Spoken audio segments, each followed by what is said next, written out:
Every program that you've ever written or used depends on Malloc, whether you called it directly or not. C uses it, C++ uses it for new.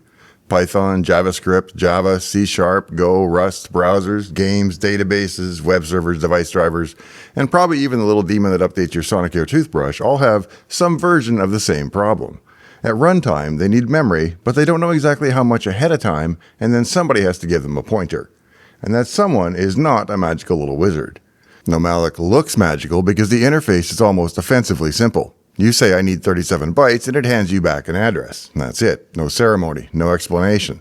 Just a pointer to what looks like fresh, empty space. But behind that pointer is one of the most important pieces of plumbing in the entire software world, a memory allocator. Today we're going to build the simplest one possible, but not just in theory, not as a computer science bedtime story. We're going to start with the dumbest allocator you can imagine, the kind you could write on a napkin while waiting for your fries, and then we're going to watch it fail in all the real ways that real allocators have spent the last 40 years trying not to fail. Because while Malloc isn't magic, implementing it is a bit like running a parking garage where every car is a different size, nobody parks in order, and half the drivers leave their keys in somebody else's glove box. The problem that Malloc solves is simple to state and surprisingly hard to solve well. Your program needs chunks of memory of different sizes at different times. One routine wants 24 bytes for a little structure. Another wants 4 megabytes for an image. A parser wants thousands of tiny nodes. A web server requests big buffers, but they only last a few milliseconds. The operating system can give a process memory, but it usually does so in big chunks called pages. And on modern systems, that's commonly 4K pages, though larger page sizes are also available. The OS is very good at mapping pages of virtual address space into your process, but it's not interested in being called every time you need 19 bytes for a string. That would be like driving to Home Depot every time you needed another nail. So Malloc sits in between your program and the operating system. It asks the OS for big regions of memory, and then it carves those regions up into smaller pieces for your code. On Unix-like systems, historically that meant break and sbreak to extend the program break, and the modern allocators also use nmap for larger mappings. On Windows, the C runtime Malloc ultimately gets memory from the Windows heap and virtual memory machinery. The exact details differ, but the shape of the problem is the same everywhere. Get big memory from the OS, hand out little memory to the programs, and somehow keep track of the mess. So let's start with the entire heap just being a big empty array. That's 1 megabyte of fake heap, and our first allocator is almost insultingly small. And there it is. That's a real allocator in the same way that a tarp over a shopping cart is technically a camper. You ask for memory, it gives you the current pointer, and then it moves the pointer forward. And that's called a bump allocator because allocation is just bumping a pointer. And the first time you see it, there's usually this wonderful little moment where you think, wait, really? That's it? Yeah. In the simplest case, that really is it. And it's fast, absurdly fast. It doesn't search a list. It doesn't lock a mutex. It doesn't split up blocks. It doesn't maintain a tree. It doesn't ask the operating system. It just returns an address and increments a pointer. On a modern CPU, that's barely more than a shrug. This kind of allocator is not just a toy either. Bump allocation shows up in real systems all the time when the lifetime of the memory is simple and well understood. Compilers use arena allocators while parsing. Web servers may allocate per request memory for an arena and then throw the whole arena away when the request completes. Embedded systems use fixed pools where allocation has to be deterministic. Some operating system kernels use region-style allocations during boot because early in boot there may not even be a full heap manager yet. So our little allocator is not stupid because it's simple. It's stupid because it has no answers to what happens next. First, it has no bounds check. Ask it for 2 megabytes from a 1 megabyte heap and it will happily hand you a pointer into tomorrow morning. That's better because it now fails instead of just wandering into the neighbor's yard wearing only a bathrobe. But it still has a subtle problem, alignment. When Malloc returns memory, it has to be suitably aligned for the kind of object you're going to store there. If you allocate a double or a pointer or a SIMD type, the CPU may expect the address to be aligned to 8, 16, or even more bytes. On the x86, unaligned access usually works, but can be slower. On other architectures, it can just fault outright. So a real allocator round sizes up to an alignment boundary. And believe it or not, that was actually the very first question I was asked my first interview on my first morning at Microsoft in my loop. Write a function that returns the next highest multiple of 16. So I even know how to do it. If we align to 16 bytes, asking for 37 actually consumes 48. That extra 11 bytes is internal fragmentation, which is a polite way of saying the allocator took a little bite out of your sandwich to keep the hardware happy. But the biggest problem is that our allocator cannot free anything. We can add a function called free, of course, and congratulations, we have just reinvented the memory leak officially. And that may sound useless, but even this no-op free has legitimate uses when the allocator's lifetime in the arena is that of the whole arena. If you allocate a bunch of stuff while processing a file and then you throw away the entire arena in one go, you never need to free the individual objects. That can be both faster and safer because there's no dangling half-reused heap full of little landmines to unwind. But general-purpose Malloc cannot get away with that. In normal programs, objects are born and die in no particular order. So now Malloc allocates memory, and free needs to give it back. And this is where the elegant little bump allocator is going to fail hard. The allocator has to remember which parts of the heap are used and which parts are free. But where does it store that information? Well, the answer is usually right next to or in the memory it gives you. A simple little block might look like this. A structure with a pointer and then the number of bytes and then a pointer to the next block. And that header is going to live immediately before the pointer that Malloc returns. So when you ask for 100 bytes, the allocator actually reserves enough space for your header plus 100 bytes, maybe rounded up for alignment. It returns a pointer to past the header. To you, it looks like just pure usable memory. But to the allocator, there's a little tag stapled to the front saying how big the block is, whether it's free, and where the next block lives. And this is one of Malloc's great little illusions. The pointer you get looks like the beginning of the allocation, but it usually isn't actually the beginning of the block, because there's metadata hiding just before it, like a luggage tag that you're not supposed to notice. Now free becomes possible. When you call free on a pointer, the allocator subtracts the size of the header from P, finds the block metadata, and then marks it free. And that also explains why passing a bad pointer to free is so catastrophic. If you pass a pointer that didn't really come from Malloc, the allocator walks backwards from it and tries to interpret whatever random bytes happen to be there as a block header. And if there's one thing that kernel guys taught me, is you don't want to go swimming after somebody has peed in the pool. And if you free the same pointer twice, the allocator may put the same block back into the free list twice. Later, two different calls to Malloc may return the same memory to two different parts of your program, and now you've got two owners of the same house, both redecorating the kitchen at the same time. Good luck debugging that one. That's called heap corruption, and it's one of the reasons that C and C++ give you both incredible power and an incredible ability to ruin your weekend. But now our allocator has a free list. When Malloc needs memory, it scans the list looking for a free block big enough to satisfy it. That's called first fit if it takes the first suitable block. There's also best fit, which tries to use the smallest block that works, and there are lots of variations. But every strategy is making trade-offs. So suppose our heap looks like this. Used, free, and then used. So you have memory free, plenty of it maybe. But now you ask for a block larger than any individual free gap. You might have 500K free in total, but if it's scattered in 50 little individual blocks, you cannot satisfy a 200K allocation. It's the memory allocator version of having enough floor space in the garage for your motorcycle, except it's distributed across 400 places between paint cans, Christmas decorations, and whatever that weird cable was for. The allocator can fight fragmentation by splitting and coalescing blocks. Splitting means if you have a free 1,000 byte block and somebody asks for 100 bytes, you don't give them the whole 1,000 bytes. You split it into a 100 block byte and a 900 block byte. Coalescing is the opposite, and it means that when a block is freed, you check whether the neighboring blocks are also free on each side, and if so, you merge them back into one larger block. That sounds straightforward until you ask how the allocator knows who the neighbors are. So you can keep blocks in address order, you can store a footer at the end of the block, sometimes called a boundary tag, so you can walk backwards as well as forwards. You can maintain separate lists for free blocks. You can use bins organized by size class. Every little improvement adds metadata, complexity, and another opportunity to get things wrong.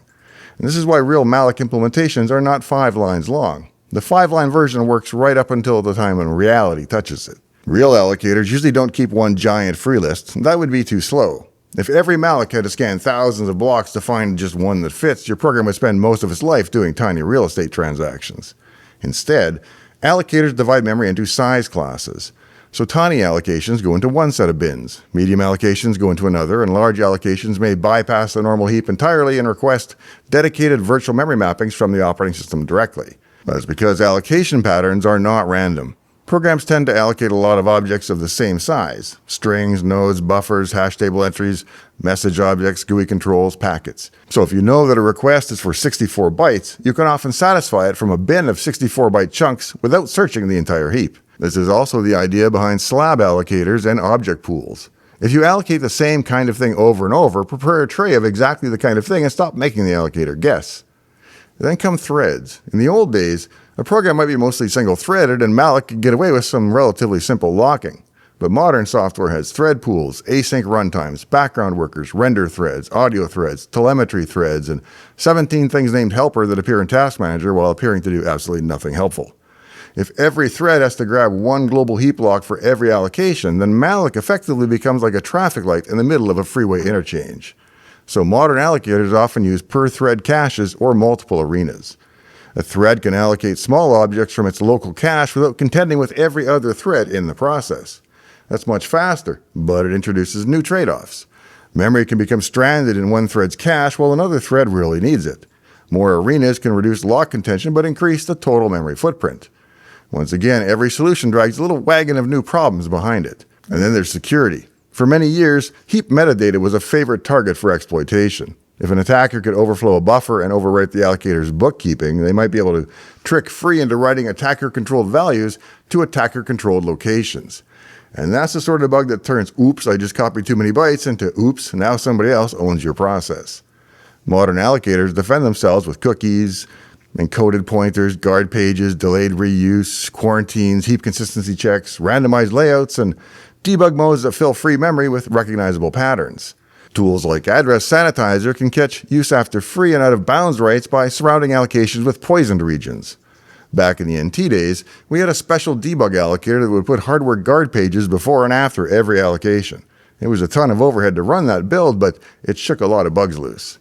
And these tools are wonderful, but they work because they make the memory allocator more suspicious, and suspicion has a cost. And that cost is why your release allocator and your debug allocator may behave very differently. The debug heap allocator is like a building inspector who checks every nail, every joint, and everything. The release heap allocator is trying to get the subdivision built before lunch. There's another misconception worth killing too, and that is that free does not necessarily give memory back to the operating system right away. Often it just returns the block to the allocator so it can be reused by your process. So your process memory usage may not go down in Task Manager just because you've freed a bunch of objects. The allocator may hold on to that memory because it expects that you'll need it again, and giving it back to the OS to only ask for it 10 milliseconds later would be silly. So large allocations are also more likely to be returned because they may have their own page mappings, but small allocations usually stay in the heap's private economy. That's why memory behavior can be surprising. You allocate 1 million small objects, free them all, but your process still looks fat. It may not be leaking. It may simply have a heap that is now well stocked with reusable objects. On Windows, the heap manager has evolved through decades of exactly these problems. The low fragmentation heap was introduced to improve behavior for common allocation patterns by grouping allocations into buckets and reducing the kind of fragmentation that made older heaps look like Swiss cheese after a few bad hours. Other platforms have allocators like JE Malloc, TC Malloc, MI Malloc, and Hardened Mallocs, each tuned for different balances of speed, footprint, scalability, and security. And that's the point. There is no one perfect Malloc. There are only trade-offs. If you optimize for raw speed, you may use more memory. If you optimize for low memory footprint, you may spend more CPU cycles searching and coalescing. If you optimize for thread scalability, you may duplicate caches and arenas. If you optimize for security, you may add checks and randomness that cost you time and space. If you optimize for deterministic timing, as in embedded real-time systems, you may avoid general-purpose Malloc entirely in hot paths because unpredictable allocation latency is unacceptable to you. And that all leads to a practical takeaway, which is that the fastest Malloc call is the one you do not make. Now, I don't mean you should never allocate memory. That's silly. I mean allocation patterns matter. If you allocate inside a hot loop without thinking about it, you may be pouring sand into the gears of your machinery. If a vector or dynamic array keeps growing one element at a time, reserve the capacity ahead of time when you can. If you allocate millions of tiny objects with the same lifetime, use an arena for them and free them all together. If you allocate the same fixed-size object repeatedly, consider a pool. If you were passing strings around and copying them 3 times because the abstraction diagram looked better that way, maybe the machine is trying to tell you something. And profile before you get religious about it. Malloc is often not the bottleneck.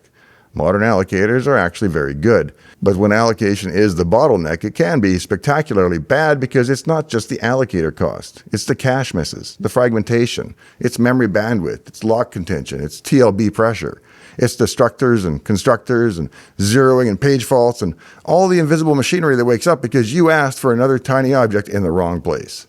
The real lesson is not that Malloc is bad. Malloc is one of the great enabling hacks in software history. It lets static programs adapt dynamically at runtime. It lets data structures grow. It lets code handle the world as it is instead of the world the programmer guessed about at compile time. But Malloc is not magic. It starts as a pointer into a big empty array. Then you add bounds checks, then alignment, then headers, then free lists, then splitting, then coalescing, and then bins, then larger allocation paths, then locks, then thread caches, then arenas, then security hardening, and then debug modes, and then tools to help you find all the ways that you've been using it wrong. And by the time you're done, Malloc has become a tiny little operating system inside your process, managing a private city of blocks and pages and alleys and abandoned warehouses. Most of the time, it works so well that you never think about it, which is exactly the kind of engineering we tend to undervalue, the engineering that disappears when it's done right. So the next time you write Malloc 128 and get back a pointer, remember what just happened. A little bookkeeper found a place in your process's private universe, made sure it was aligned, recorded its size, hit an ID tag in front of it, maybe split up a larger block, maybe pulled a thread from the thread cache, maybe asked the OS for new pages, and then handed you an address with the quiet confidence of a parent who knows that you're absolutely going to write past the end of it someday anyway. And when you call free, it will take that memory back, mark it as available, maybe merge it with its neighbors, maybe hold it for reuse, maybe return it to the OS, and then sit there quietly hoping you don't touch that pointer again. So Malloc isn't magic. It's bookkeeping plus 40 years of people fixing all the ways that the bookkeeping can go wrong. If you found today's episode interesting or entertaining, remember I'm mostly in this for the subs and likes, so I'd be honored if you consider leaving me one of each before you go today. And if you have a good question, please post it in the comments with a question mark. We answer all the best ones every Friday on Shop Talk, and I'll put a link to one episode here so you can check it out. Go over there and give it a subscription as well if you like it. Thanks, and in the meantime and in between time, I'll see you next time, right here in Dave's Garage. Do it, Glenn! Do it! Do it!